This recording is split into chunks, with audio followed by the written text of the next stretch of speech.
Meeting to order. Evening, everyone. I'd like to welcome everyone to the December 15th, 2025 Planning and Zoning Commission meeting. I'm Planning and Zoning Commission Vice Chair Charles Beasley. This time, I would ask that everyone silence their cell phones and all electronic devices.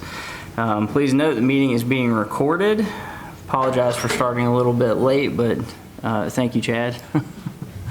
For those of you who have not been with us before, which everybody has, the Planning and Zoning Commission is comprised of 7 members. 5 members are residents of the City of Burlington and are appointed to City Council. 2 members are residents of the city's extraterritorial jurisdiction and are appointed by the Alamance County Commissioners. For tonight's public comments to address the Commission in this meeting, please wait until called upon by the Chair and address the Commission from the podium. Comments are limited to a maximum of 3 minutes, and anyone who speaks must give their name and address for the record. Press media can ask questions to the Commission during public comment.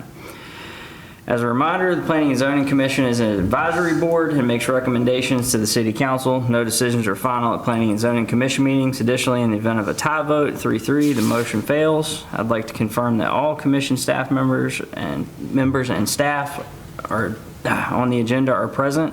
Staff, please conduct a roll call. Sure, thank you.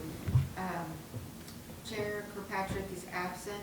Vice Chair Beasley. Present. Member Roan absent. Member Mills absent. Member Spadaccini. Present. Member Rayner. Present. Member Hill is absent. Member Britton absent, and Member Saunders. Here. Okay, we have a quorum. All right, we'll start with item number 3. I'd like to entertain a motion to approve the minutes of the October 27th, 2025 meeting. I'll make that motion. I'll second. Call for a vote. All in favor? All in favor? Aye. Aye. Any opposed? Any opposed? Motion carries. All right, moving on. Item number 4, Mr. Chad Meadows to present on behalf of the City of Burlington the Unified Development Ordinance text amendments. Good evening, Vice Chair, Commission members. I'm Chad Meadows with CodeWright. Thanks for the chance to be here. There we go. All right. New faces. Some of you I recognize, some of you are new. I am the architect of record for your code. I'm not an architect, but I'm a code drafter. So I've been working with your staff for 6 years on your development regulation, and it's my pleasure to be here before you tonight to talk about UDOTA 225, which is the, I guess, 16th amendment. Does this work, or can you advance? Well, please advance. All right, so UDO 225, this is our 16th round of amendments. We have 4 areas of revision, okay? So there's about 12 sets of changes. Our 4 areas are housing, uses, infrastructure, and standards, okay? Transitional housing is our first area. So we've got 2 different sets of changes for the housing standards. And the first of those is the inclusion of a new principal use type called transitional housing. You find those standards on pages 440 and 441 in your packet. So essentially what we've got here is a principal use type that is intended for housing of folks who are homeless. They're unhoused because of something that's happened to them, or they're indigent. This use type is not intended as incarceration. It is housing. It's a temporary in nature, though it's a use type that's principal, though there is no duration. So people can come and people can go, and you're not required to stay there. It's not incarceration related. It's not like a halfway house or anything like that. People can come and go as they please. It's not intended as emergency housing, okay? So it's not intended solely for emergencies. This is a use type that's available day in, day out. Now, they don't provide medical services to anybody. There's no medication administered. There's no medical services offered at a transitional housing use. And this use type, excuse me, can include kitchen, it can include an office, recreation space, dining space, sleeping spaces, whether shared or individual. Okay, I'll back up 1 second. She's ahead of me. I just wanted to mention that there's the only way that you can establish this use is via a special use permit process, and they're only permitted in the O&I district and the GB district. Okay? Okay, now we're ready. So in case you were not aware, the special use permit process is through the Board of Adjustment. These are the standards, okay? So there's about, 10, 12 standards for these use types. Wherever they're proposed, you got to meet these standards. And I'll summarize them very quickly. 100 square feet of sleeping area per person. You've got to maintain, compliance with all federal ADA and state building code standards. We've got to have, it's got to be staffed. Okay, 24 hours. Whenever anybody's there, there has to be a staff member who's operating the use. We have some separation standards, a half-mile separation between any other transitional housing use and the litany of things that you see on the screen, daycare centers, schools, halfway houses, etc. Now, any outdoor activities have to take place entirely within an enclosed area. That's enclosed by a fence or wall that's at least 6 feet tall. You've got a type D perimeter buffer. That's the thickest, most opaque perimeter buffer along any lot line shared with a residential zoning district. The rules have to be posted for residents inside so they can read them. And in no instance can this thing be operated as an accessory to some other principal use. Okay, Chad, can I ask you a question as please, we go along? Absolutely. The mention of the 3 types of schools, does that include public and private? It does. It Okay. does. We don't distinguish between public-private schools in the UDO. Okay. Great question. Okay, so these are our transitional housing standards. The thing to remember is this is a principal use. It requires a special use permit. It's intended for unhoused and indigent people. And there's some rules about how it operates, specifically some square footage, staff member, everything happens inside a fence. Okay? Those are the biggies. I have another question. Please. 6-foot fence, Yes. that would probably go along against some UDO guidelines out there, I think, for the front. Do they still fall under the It same would guidelines? override, yes. Okay. Wait, this would override that? Yes, that is Okay. correct. Okay. Okay? Now, Is there a capacity, like a limit? there isn't. Okay. There isn't. I mean, you would assume that you wouldn't see some kind of massive building here, right? Because there's that 100 square foot number, but there are no limitations on occupants. And if there were, that would be very difficult to enforce. Okay, now the reason why I went through all of that sort of detail is because there's an additional set of changes to housing. So there's the transitional housing stuff, principal use, okay? And then there's some adjustments to the temporary use standards to establish 3, one's already in place, but we're gonna have a total of 3 different kinds of temporary housing, okay? So I'm gonna attempt to explain those distinctions to you now. Okay. 46D6 are the temporary residential use standards. You find those on 482 and 483. This used to be called temporary dwelling. We've changed the name because we're having more than just temporary dwellings, okay? We've added some things. So let's talk about what that is. Before we do, there's some general standards, okay? And that is that these temporary residential uses can be in an individual building. They can be multiple buildings, multiple individual buildings. They can also be part of another principal use, okay? Ruh-roh. Time for updates. And unfortunately, I don't have a copy of the PowerPoint presentation. I will give you my computer while this is restarting, so you can continue. Okay. What a night. Usually it asks. Chad, what is taking you so long? Well, it wouldn't be a presentation by me if we didn't spend 2 hours.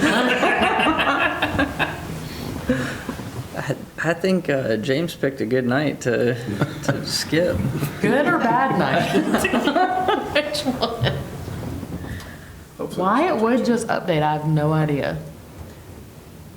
So while we're waiting on that, I did not cover this, but I'm assuming we had no public comment on this? No, we've had no public comments. You want to choose the arrow? And there's no conflicts? I don't think so. Okay, so I was talking about the general standard for these temporary residential uses. And the point that I'm trying to make is, these things are temporary uses. They can either happen in their own building or groups of buildings, or they can be part of a building that has another use in it, okay? So they could be an accessory. Now, one more thing. FEMA and others use portable buildings, okay? So these things could also be mobile or vehicles, right? Like an RV or something like that. So that's what these different things can be, okay? Now, I've got a definition of temporary dwelling. I want to suggest that we do make an adjustment here, that we modify this temporary dwelling definition to change it to temporary residential use, and then cover emergency shelters, temporary construction dwelling, and temporary housing, okay? Under the auspices of a temporary residential use. And I'm sorry that I missed that before, okay? Well, can you repeat it one more time? I sure can.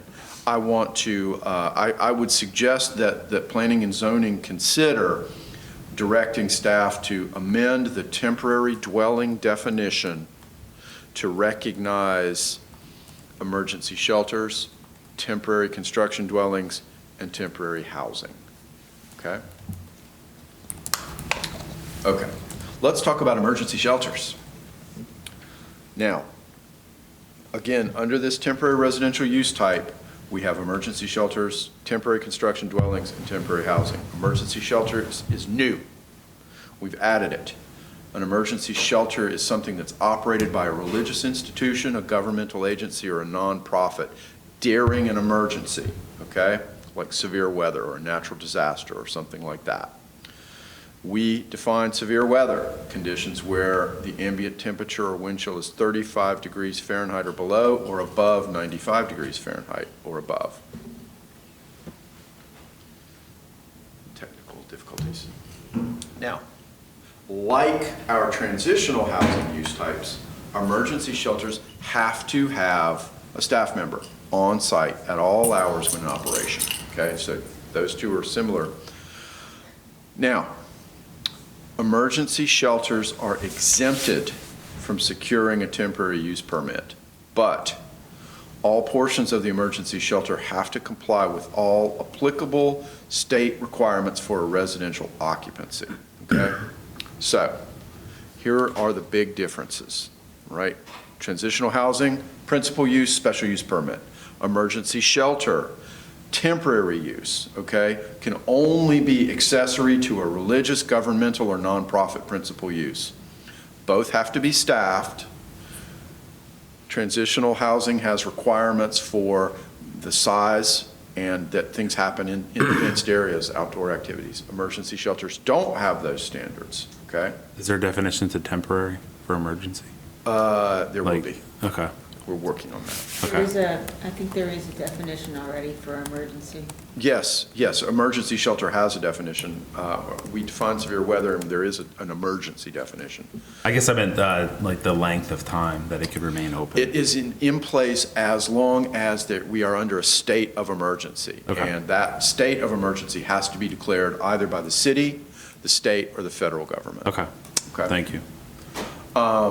The county doesn't play into that as well? I think so. I think the county can do an emergency as well. So these things are accessory to certain principal uses, and they're operated only during emergencies, okay? That's the difference between the two, okay? We have a use called temporary construction dwelling, okay? I'm building a house, and I'm living in this house while I'm building my house. That's a temporary construction dwelling. It's in the code now. We didn't change it. It's just there. I wanted you to know that it's, I just wanted to reference it. There's one other change that we've added. We've added something called a temporary housing use, okay? Transitional, emergency shelter, temporary housing.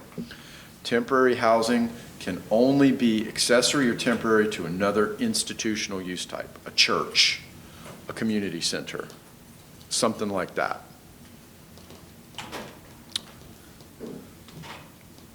We are working on getting the stuff fired back up. Okay.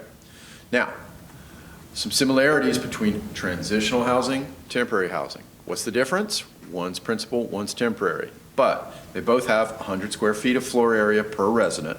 They both have requirements that you got to meet all the applicable building codes. They both have requirements that there has to be a staff member there at all times, okay? But unlike transitional housing, temporary housing acts more like emergency shelter in that it does not have to get a temporary use permit. It is exempted from those standards, all right? So one last thing. Emergency shelters have a duration, only during the emergency, right? Temporary housing, no limit on it, okay? It can take place as long as somebody would like it to. I'm going to bring Ms. Lawson her laptop back. Okay, I'm gonna give you this. Okay.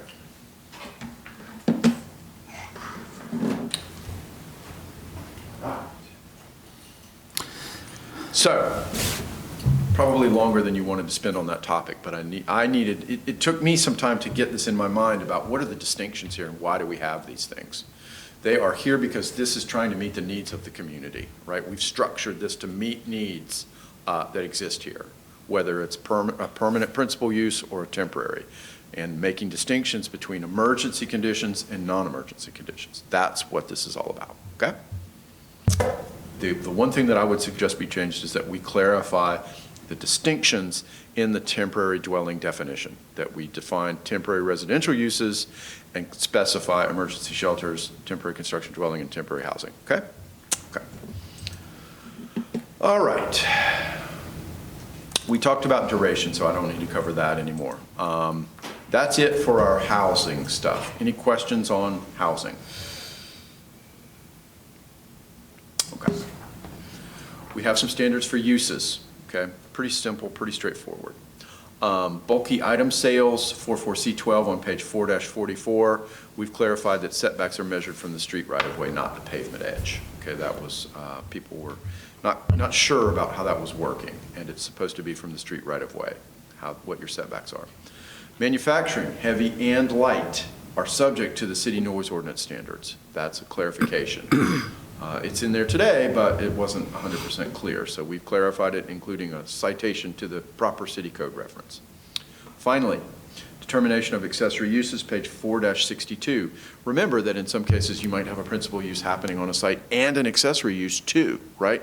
And they might be related and they might not. As long as they're permitted in the district, you can do those things. Now, principal and accessory uses have different use standards, right? There's also some permitting requirements. You might have to have a special use permit for one particular kind of a use versus a by right for a different kind of a use. Now, why it matters is, in some cases, over the course of time, what started off as the principal use might wane, and a new use type may take place that's accessory, right? However, that accessory use may have an additional permitting procedure or an additional set of standards that apply, or additional separation requirements that apply. And it's necessary for the UDO and the city to recognize those changes.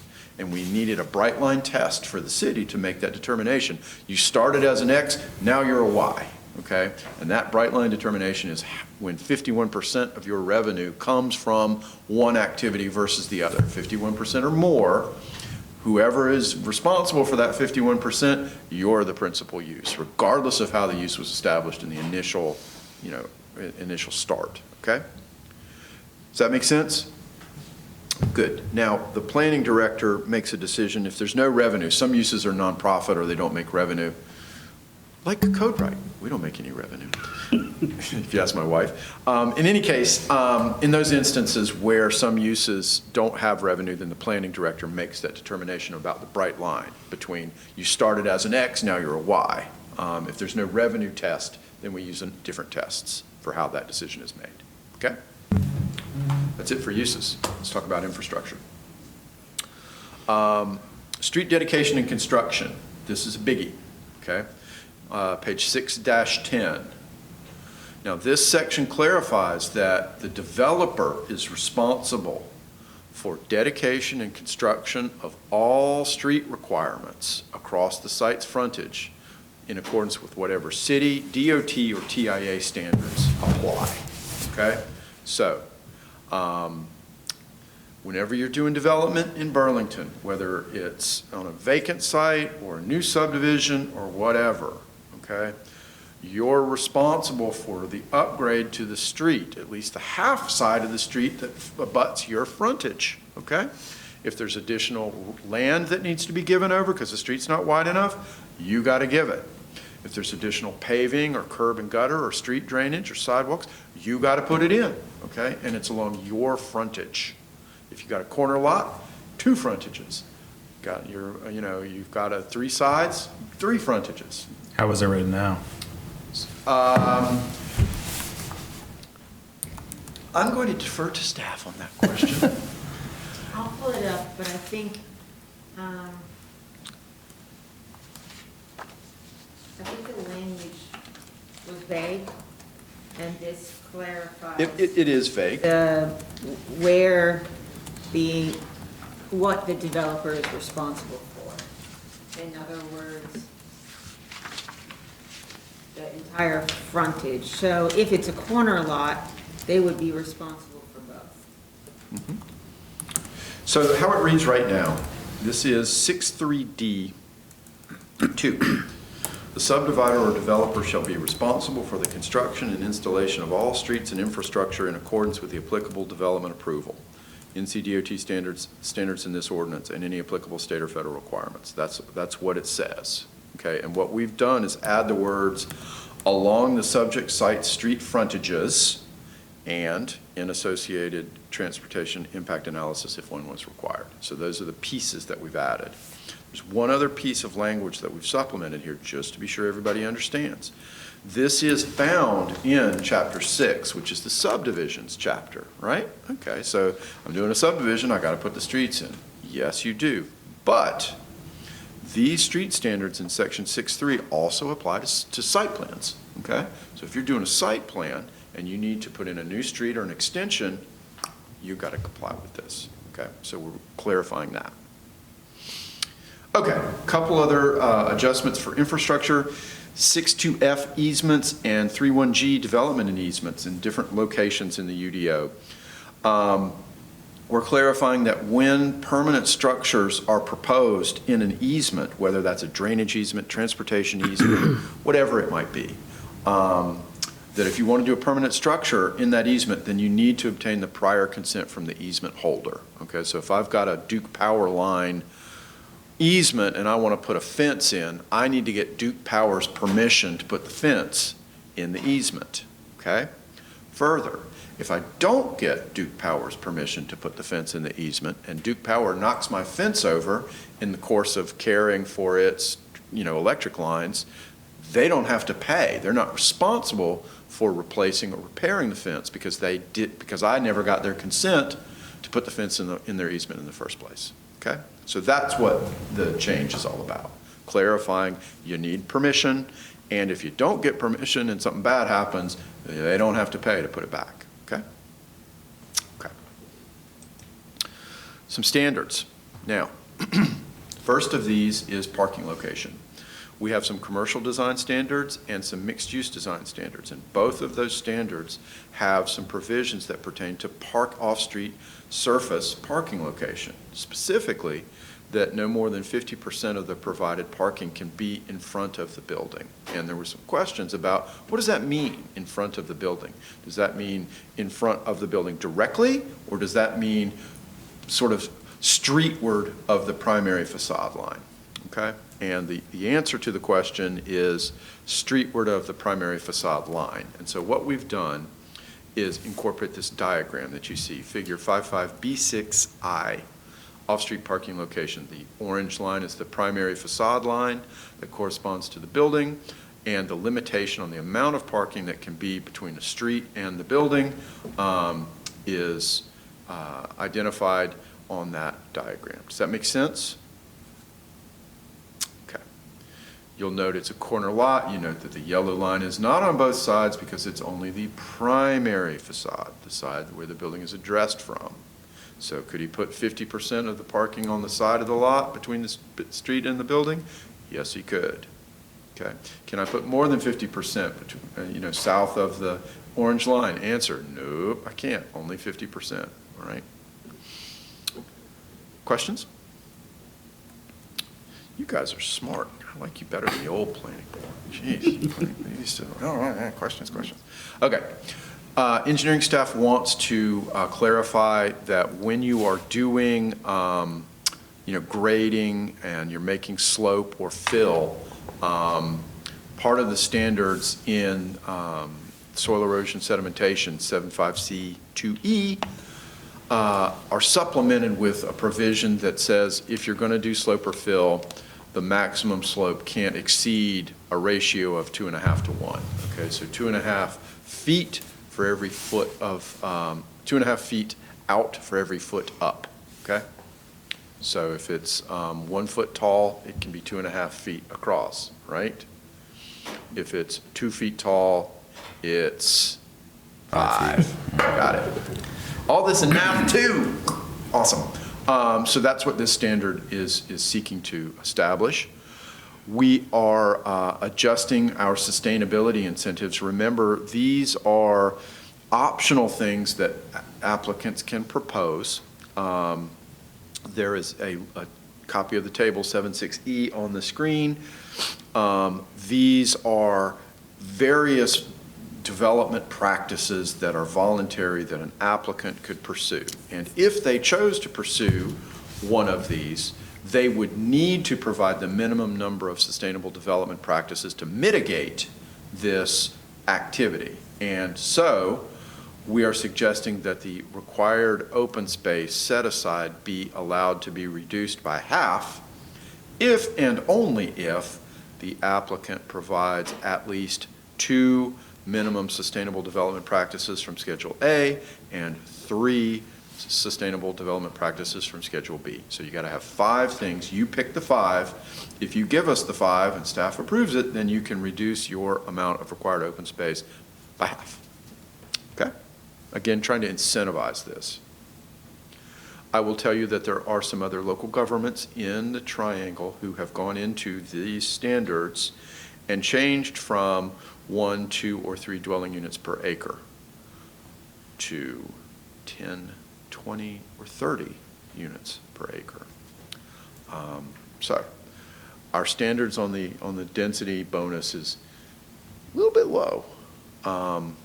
We are seeing people raise allowable densities by upwards of 30 units an acre without a rezoning through the provision of these sustainable development incentives. So to give you a sense about how much these things cost, you've had one person request this, or how often have people used this?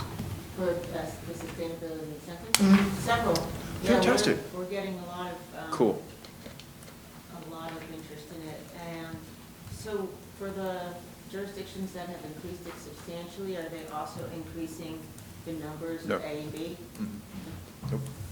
No, they're not. So this is still in practice. I mean, we've been working on this for about 10 years now, and it's just starting to take hold. So, I would foresee some further adjustment, in the coming years with these provisions. But this is something that we felt was necessary to add, so staff has suggested to be added. That's it. Those were our changes. Not too bad. The transitional and the temporary housing are the big ticket items. Those are being asked for by farther up the food chain. So we're here tonight to get those discussed. I'm here to answer any questions. If you guys decide to move these forward, whether as they are or as amended, we will let council know about that on the work session on the 5th of January, and the public hearing for this text amendment is scheduled for the 20th. Anybody have any questions? No, sir. Staff, do you have a recommendation? Staff does recommend approval of the UDOT 2-25, and with the suggested revisions as per Chad, dealing with the definition of temporary dwelling. And you've got the consistency statement sheet included in your packet. Sure. Well, nobody has any questions. Staff recommendation, entertain a motion. Make a motion to approve? Have a motion, do we have a second? Second. All in favor? Aye. Aye. Anyone opposed? No? Who's gonna read the motion? I didn't bring my readers. I'm sorry. I will try though. Option 1, to approve, consistent with the LUP. I make a motion to recommend approval of the request to amend the City of Burlington Unified Development Ordinance with proposed text amendment. The motion is based upon the consistency of the proposed text amendment with the comprehensive plan in that Section 4, Land Use, Goal 1, Recommendation 5 of the comprehensive plan calls for the update of the Unified Development Ordinance. Section 4, Land Use Goal 1, Recommendation 5 of the comprehensive plan calls for the ensuring sound land planning decisions that are consistent with the vision of the plan. This action is reasonable and in the public interest in that Section 4, Land Use Goal 2, Recommendation 4 of the comprehensive plan addresses confusion, conflicts, and obsolescence of the zoning code through a new unified development ordinance. Section 4, Land Use Goal 2, Recommendation 4 of the comprehensive plan. A new UDO will be modern, graphically intensive, and user-friendly from both a public petitioner and administrative perspective. Thank you. Staff, will you conduct a roll call? I did that a little bit out of order. Vice Chair Beasley, Approve. Member Rayner, Approve. Member Scatachini, Approved. and Member Saunders. We approve. Motion passes. Moving on to new business, approval of the 2026 calendar. Does anybody have any immediate conflicts with the dates at the end of the packet? I do not either.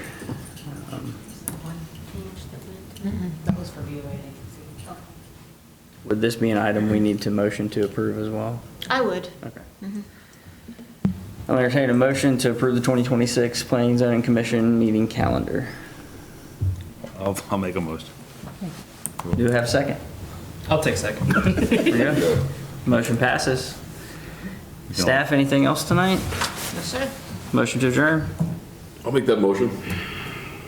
Second? Adjourn.